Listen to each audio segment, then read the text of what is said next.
आर्यभट्टची कथा. खूप वर्षांपूर्वी गुप्त साम्राज्याच्या काळात पाटलीपुत्र नावाच्या नगरीत एक हुशार मुलगा जन्माला आला.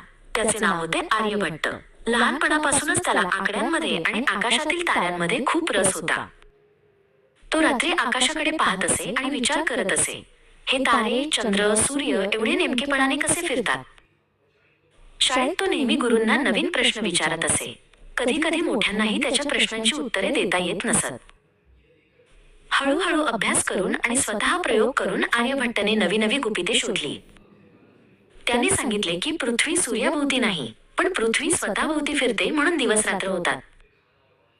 ग्रहण हे देवांचा कोप नसून पृथ्वी आणि चंद्र यांच्या सावलीमुळे घडते.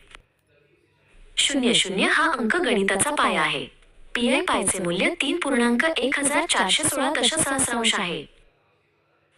लोक आश्चर्यचकित झाले. काहींनी सुरुवातीला त्याला मान्य केले नाही, पण नंतर जगभरातील विद्वानांनी त्याच्या ज्ञानाची दखल घेतली. त्याने आर्यभटीय हा ग्रंथ लिहिला, ज्यामुळे गणित आणि खगोलशास्त्र यांचा पाया अधिक मजबूत झाला. काळ पुढे सरकत गेला, पण आर्यभट्टचे विचार कधीच जुने झाले नाहीत. आजही त्यांचे नाव घेतले की भारताला आणि जगाला अभिमान वाटतो. भारताने जेव्हा आपला पहिला उपग्रह आकाशात सोडला तेव्हा त्याला आर्यभट्ट असे नाव दिले गेले, वजा त्यांच्या महान कार्याच्या सन्मानार्थ. ही गोष्ट आपल्याला शिकवते की जिज्ञासा, प्रश्न विचारण्याची सवय आणि मेहनत यामुळे जग बदलता येते.